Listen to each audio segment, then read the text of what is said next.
Kisah Ashabul Kahfi.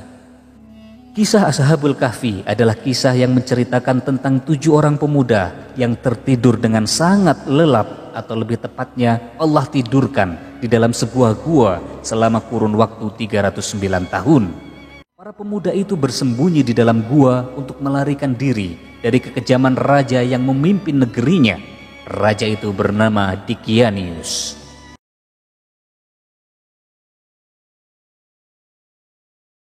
Bahwa di daerah Romawi terdapat sebuah kota bernama Afsus yang juga dinamakan Turtus.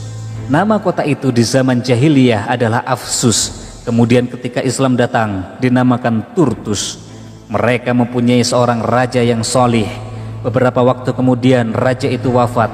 Lalu tersebar berita kematiannya, sehingga seorang raja dari Persia yang bernama Dicyanus mendengar berita tersebut. Dicyanus adalah raja yang sangat zalim dan kafir. Dia datang bersama bala tentara ke kota Afsus dan menjadikannya sebagai kerajaan. Ia membangun sebuah istana sangat megah di sana. Raja itu membangun istana dari bahan marmer. Panjangnya 1 farsakh, lebarnya 1 farsakh.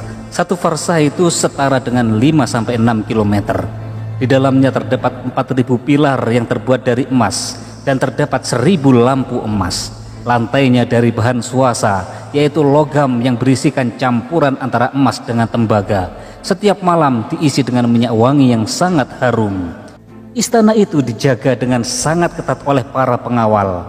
Di sisi timur diisi dengan 180 kekuatan, di sisi barat 180 kekuatan.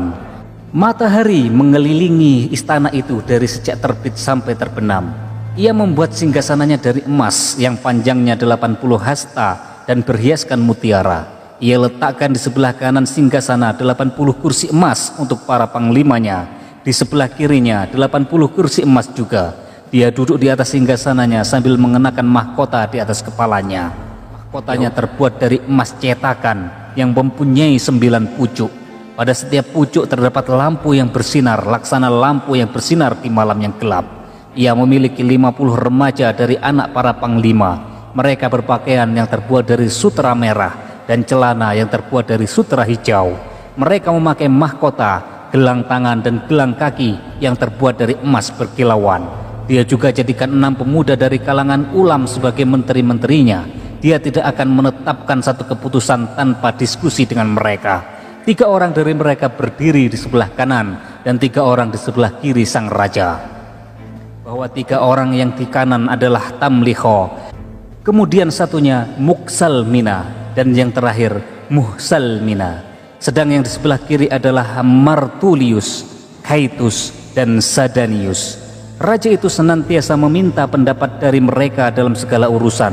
Jika ia duduk di singgasananya yang mewah setiap hari, orang-orang berkumpul di sekitarnya. Maka datanglah 3 pemuda dari sebuah pintu. Di tangan salah seorang dari mereka terdapat gelas emas yang berisi minyak kesturi. Di tangan pemuda kedua adalah gelas perak yang berisi air mawar. Serta di tangan pemuda ketiga bertengger seekor burung yang sangat elok.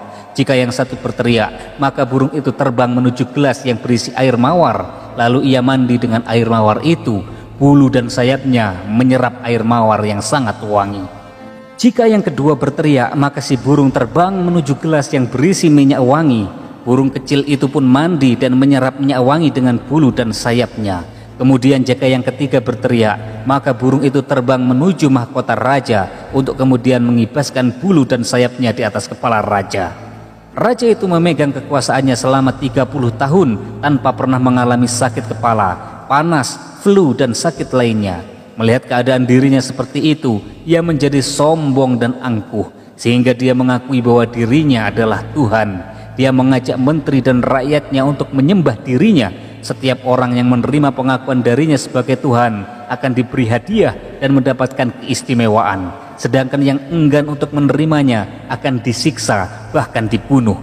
Akhirnya mereka tunduk kepada keinginan sang raja. Menteri dan penjaga istana menganggap dia sebagai Tuhan selain Allah. Suatu hari di saat pesta sedang berlangsung, sang raja duduk di atas singgasana sambil mengenakan mahkota di atas kepalanya. Tiba-tiba muncul beberapa panglima menyampaikan berita bahwa pasukan Persia telah siap membunuh sang raja.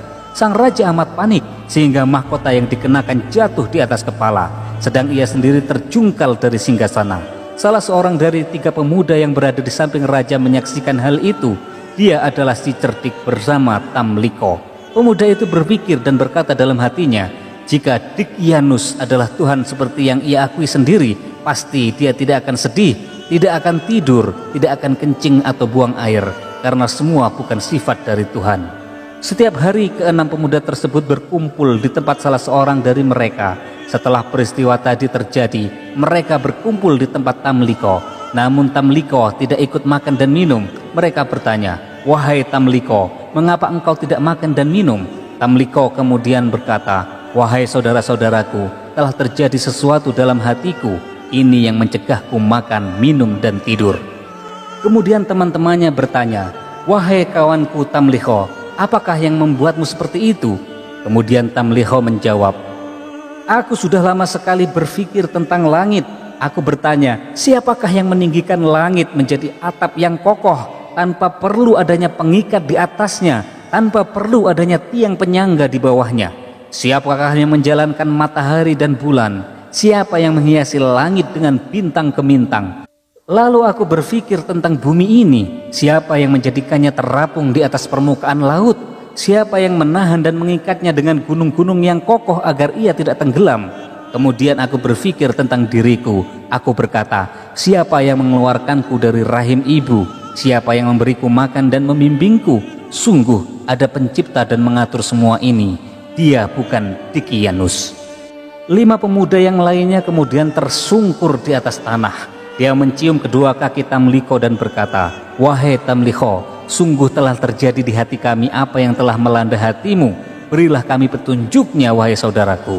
Tamliko kemudian menjawab, "Wahai saudara-saudaraku, aku tidak mendapatkan jalan untukku dan untuk kalian selain lari dari penguasa zalim menuju penguasa langit dan bumi."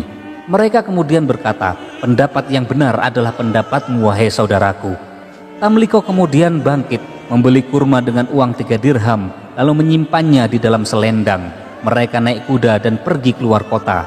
Setelah berjalan sejauh 3 mil dari kota, Tamliko berkata, "Wahai saudaraku, telah hilang dari kita raja dunia dan kekuasaannya. Turunlah dari kuda dan berjalanlah. Semoga Allah memudahkan urusan kalian dan memberikan jalan keluar kepada kita." Mereka pun turun dari kuda dan berjalan kaki sejauh 7 farsakh sampai kaki mereka berdarah karena tidak terbiasa. Tiba-tiba saja seorang penggembala menghampiri mereka. Tamliko bertanya, "Wahai penggembala, apakah engkau memiliki seteguk air ataukah susu? Aku punya apa yang kalian inginkan, tetapi aku lihat wajah kalian adalah wajah-wajah para raja. Menurutku kalian melarikan diri. Ceritakanlah pengalaman kalian kepadaku." Kemudian mereka bercerita, "Kami memeluk agama yang melarang berbohong. Apakah kejujuran akan membuat kami selamat?" Maka mereka pun menceritakan apa yang mereka alami. Si penggembala langsung tersungkur mencium kaki mereka sambil berkata, "Sungguh terjadi di hatiku apa yang terjadi di hati kalian." Si penggembala meminta mereka menunggunya, sementara dia mengembalikan kambing-kambing kepada pemiliknya. Mereka menunggu si penggembala kembali, tetapi kali ini dia kembali dengan diikuti seekor anjing. Ketika para pemuda itu melihat anjing, satu sama lain saling berbicara, "Kami khawatir anjing ini akan membuka rahasia keberadaan kita dengan gonggongannya." Mereka minta dengan sangat agar si penggembala mengusir anjingnya dengan batu. Anjing itu berwarna hitam pekat, memiliki nama Kitmir. Ketika anjing itu melihat gelagat mereka, anjing itu pun duduk lalu dapat berbicara, "Wahai manusia, mengapa kalian hendak mengusirku? Padahal aku bersaksi bahwa tiada Tuhan selain Allah dan tiada sekutu atasnya. Izinkan aku menjaga kalian dari musuh yang akan mengganggu kalian. Aku ingin mendekatkan diri kepada Allah dengan hal itu." Lalu ke-7 pemuda itu pun mengizinkannya. Mereka kemudian melanjutkan perjalanan. Sang penggembala mengajak para pemuda itu untuk menaiki gunung dan bersembunyi di dalam sebuah gua. Nama gunung itu adalah Najlus dan nama gua itu adalah Wasit atau Khairam. Ternyata di dalam gua itu terdapat beberapa pohon yang berbuah dan mata air yang bening. Mereka memakan buah-buahan dan meminum air tersebut. Ketika malam tiba, mereka masuk ke dalam gua, sedangkan anjing itu duduk di pintu gua sambil menjulurkan kedua kaki di depannya. Lalu Allah menyuruh malaikat maut untuk mencabut ruh mereka sementara waktu. dan menugaskan 2 malaikat lainnya untuk menjaga dan mengurus setiap orang dari mereka. Kedua malaikat itu membolak-balikkan tubuh mereka ke kanan dan ke kiri supaya tidak membusuk. Allah mewahyukan kepada matahari agar pada saat terbit bercondong dari gua mereka ke sebelah kanan dan ketika terbenam menjauhi mereka ke sebelah kiri. Ketika Raja Dikyanus kembali dari upacara, ia bertanya tentang para pemuda di sisinya. Lalu dikatakan kepadanya bahwa mereka telah meyakini Tuhan selain Dikyanus. Mereka telah keluar dari istana dan melarikan diri darinya. Mendengar hal itu, maka raja pergi dengan 80.000 pasukan berkuda untuk mencari sang pemuda. Sampailah sang raja di sebuah gunung dan ia sendiri yang naik ke atas gunung itu. Kemudian mendekati sebuah gua. Raja melihat para pemuda yang dicari tengah berbaring. Dia yakin para pemuda itu tengah tidur. Kemudian raja itu berkata kepada para anak buahnya, "Kalau aku hendak menyiksa mereka, aku tidak akan menyiksa lebih dari mereka menyiksa diri mereka sendiri. Datangkanlah kepadaku para tukang bangunan." Akhirnya mulut gua ditutup dengan batu-batu dan sang raja berkata, "Katakanlah kepada mereka agar memohon kepada Tuhan mereka yang berada di langit. Jika benar ada, maka Tuhan mereka akan mengeluarkan para pemuda itu dari sini." Para pemuda tinggal dan tidur di dalam gua selama 309 tahun. Lalu Allah menghidupkan mereka kembali ketika matahari mulai terbit. Satu sama lain saling berkata, "Sungguh kami telah lalai dari ibadah kepada Allah. Mari kita pergi ke mata air." Ternyata mata air dan pohon-pohon telah kering. Salah seorang berkata, "Sungguh ini adalah hal yang sangat aneh. Bagaimana mungkin mata air seperti ini menjadi kering hanya dalam tempo 1 malam? Begitu juga dengan pohonnya." Lalu Allah membuat mereka merasa lapar. Salah seorang berkata, "Siapa di antara kita yang bisa pergi membawa uang ke kota untuk membeli sesuatu untuk kita makan? Hendaknya dia teliti, jangan sampai makanan itu bercampur dengan lemak babi, seperti tercantum dalam firman Allah. Maka utuslah dari kalian dengan membawa uang ini ke kota dan lihatlah makanan yang paling bersih, yaitu makanan yang halal dan enak untuk dimakan." Tamliho kemudian berkata, "Wahai saudara-saudaraku, aku saja yang beli makanan itu, tetapi wahai pengembala, berikan bajumu kepadaku dan kenakan bajuku ini." Tamliho kemudian mengenakan baju si pengembala dan berjalan melalui tempat-tempat yang tidak ia ketahui. Ternyata di atas pintu gerbang kota berkibar bendera hijau yang bertuliskan, "Tiada Tuhan selain Allah dan Isa adalah Ruhullah." Pemuda itu terpana melihat bendera itu dan mengusap-usap matanya seraya berkata, "Apakah aku sedang bermimpi?" Saat berlalu ia memasuki kota dan melewati sekelompok orang yang tengah membaca kitab Injil. Beberapa orang menyapanya hingga sampai ke pasar dan menemui seorang pedagang roti. Ia berkata, "Wahai tukang roti, apa nama kota ini?" Tukang roti itu kemudian menjawab, "Kota ini bernama Afsus." Ia menjawabnya dengan sangat ramah. "Siapakah rajamu?" tanya pengembala itu tadi. "Abdurrahman," jawabnya singkat. Tamliho berkata, "Jika Anda benar, sungguh yang kualami ini sangat aneh. Berikan padaku makanan seharga uang dirham ini." Uang dirham yang berlaku pada masa Tamliho berat dan besar, sehingga si tukang roti terheran-heran melihatnya. Bahwa berat dirham itu 10 kali dari berat dirham saat ini. Tukang roti berkata kepada Tamliho, "Wahai anak muda, engkau telah mendapatkan harta karun. Berikan sebagian kepadaku, jika tidak, Anda akan kubawa kepada raja." Tamliho kemudian menjawab, "Aku tidak mendapatkan harta karun, wahai saudaraku. Dirham ini kuperoleh dari hasil menjual buah-buahan seharga 3 dirham 3 hari yang lalu. Aku keluar dari kota ini, sementara penghuninya sedang menyembah Raja Dikyanus." Penjual roti pun marah mendengarnya. "Tidakkah kamu senang mendapatkan harta karun? Lalu kenapa engkau tidak mau memberikan sebagiannya kepadaku? Mengapa engkau menyebut seorang pengusaha zalim yang mengaku dirinya Tuhan itu? Dia telah mati 300 tahun yang lalu. Kamu telah menghinaku. Kamu menganggap orang yang bodoh." Tukang roti pun kemudian menangkap Tamliho. Orang-orang lain pun berkumpul. Orang di sekitar pasar itu berdatangan. Kemudian ia dibawa menghadap sang raja yang cerdas dan adil. Sang raja bertanya, "Apa yang pemuda ini lakukan?" Mereka pun menjawab, "Orang ini telah mendapatkan harta karun yang mulia." Raja berkata, "Tenanglah, Nabi kita Isa alaihissalam membolehkan kita mengambil harta karun, tidak lebih dari 1/5-nya saja. Maka serahkan kepadaku 1/5 dari harta itu. Setelah itu kamu dapat pergi dengan selamat." Tamliho berkata, "Wahai raja, lihatlah masalahku ini. Aku tidak mendapatkan harta karun. Aku penduduk kota ini. Sang raja kemudian bertanya, "Kamu penduduk kota ini?" "Iya," jawab Tamliho. Raja bertanya, "Apakah kamu kenal seseorang di kota ini?" Tamliho kemudian menjawab, "Iya, aku sangat mengenalnya." Kemudian ia menyebutkan kira-kira 1000 nama orang, namun tak satu pun dari mereka yang dikenal oleh orang-orang yang berkumpul. Sang raja kemudian berkata lagi, "Hei, kami tidak pernah mengenal nama-nama itu. Mereka bukan penduduk zaman ini.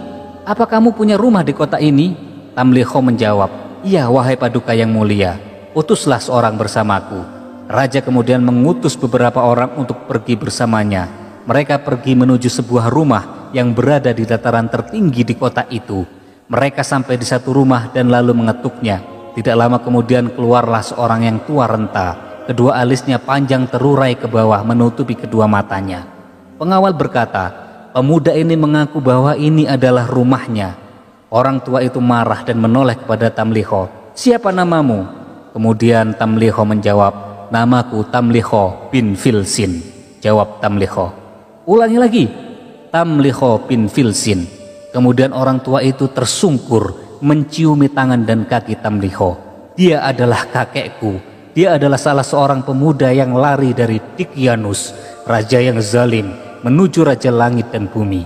Sungguh Nabi Isa pernah mengatakan bahwa mereka akan hidup kembali di dunia ini." Berita tersebut pun terdengar sampai ke telinga sang raja. Ia segera mendatangi tempat itu. Ketika melihat Tamliho, raja segera turun dari kuda dan mengangkat Tamliho ke atas pundaknya. Orang-orang pun menciumi tangan dan kaki Tamliho. Mereka bertanya, "Wahai Tamliho, apa yang sedang dikerjakan teman-temanmu?" Tamliho kemudian memberitahu bahwa mereka berada di dalam gua.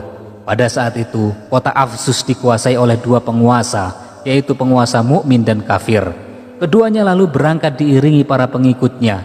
Ketika mereka mendekati gua, Tamliho berkata kepada mereka, "Aku khawatir saudara-saudaraku mendengar suara kaki kuda dan gemerincing senjata, sehingga mereka anggap Dikyanus telah siap menyerang. Mereka akan sangat ketakutan. Oleh karena itu kalian tinggallah di sini sebentar, biar aku masuk ke dalam untuk memberitahu mereka." Mereka pun setuju dan Tamliho masuk menemui temannya. Para pemuda tadi langsung merangkul Tamliho sambil berkata, "Alhamdulillah, Allah telah menyelamatkan dirimu dari Dikyanus."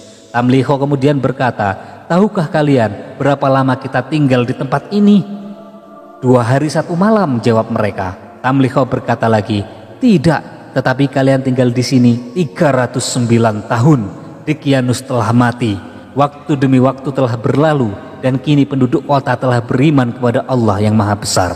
Mereka berkata, "Wahai Tamliho, kamu ingin kita berbuat fitnah? Kamu ingin kita berbuat keributan atau prahara kepada orang-orang itu?" Kemudian Tamliho menjawab, "Lalu apa yang kalian inginkan?"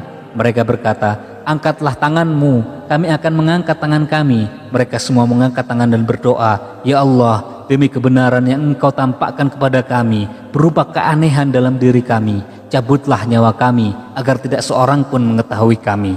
Allah Subhanahu wa Ta'ala kemudian mengutus malaikat maut untuk mencabut nyawa mereka. Lalu Allah menutup pintu gua. Kedua raja itu tidak sabar menanti. Mereka segera menyusul Tamliho karena lama. Dua penguasa tadi mengelilingi gua selama 7 hari 7 malam, namun tidak menemukan pintu atau lubang pada gua itu.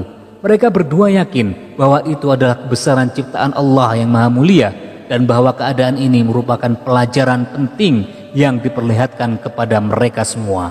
Penguasa yang beriman berkata, "Mereka mati atas dasar agamaku, dan akan kubangun di atas pintu gua ini sebuah masjid."